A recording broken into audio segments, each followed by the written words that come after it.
Le 2 février dernier, journée mondiale de la vie consacrée, plus de 130 personnes, religieuses et religieux, moniales, laïcs et vierges consacrées, se sont rassemblées au Carmel de Platteville pour une journée de prière et de partage. Cette année, nous avons choisi d'inviter les religieuses du diocèse dans le cadre de l'année du 5e centenaire de Thérèse, puisque toutes ces années, nous n'avons pas pu participer. Nous sommes des sœurs de clôture, n'est-ce pas? Et voilà, donc on s'est dit que de rassembler, d'accueillir les sœurs chez nous serait peut-être une belle occasion de davantage faire connaître aussi notre spiritualité, puis se retrouver ensemble pour, autour de notre évêque, de fêter cette vie consacrée. Notre évêque a parlé beaucoup de vie. Une vie consacrée qui, pour l'évêque de Metz, est essentielle à la vie d'un diocèse. Le Concile Vatican II rappelle que le diocèse est comme un reflet de l'ensemble de l'Église.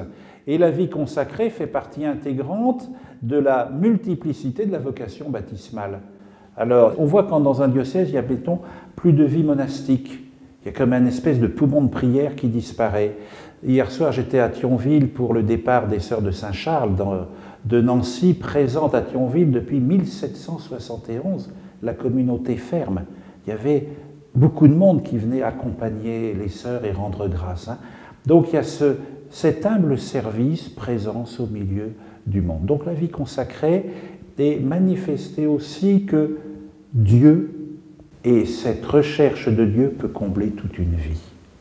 Et puis il y a cette dimension essentielle de la vie consacrée qui est la vie en fraternité, en communauté. Donc qui est aussi figure de l'Église, qui est une communauté de frères et de sœurs. En cette journée où l'Église célèbre la présentation de Jésus au Temple, Monseigneur Laglaise a voulu dégager 3 axes de l'Évangile et les appliquer à la vie consacrée. Attente, reconnaître, passer à l'action. Le tout, c'est attente du Christ, mais aussi attente de l'humanité. Reconnaître l'action du Christ présent aujourd'hui, agissant dans notre monde, et reconnaître l'action de l'Esprit Saint dans l'Église. Et puis passer à l'action, non pas chacun à son compte, mais en Église.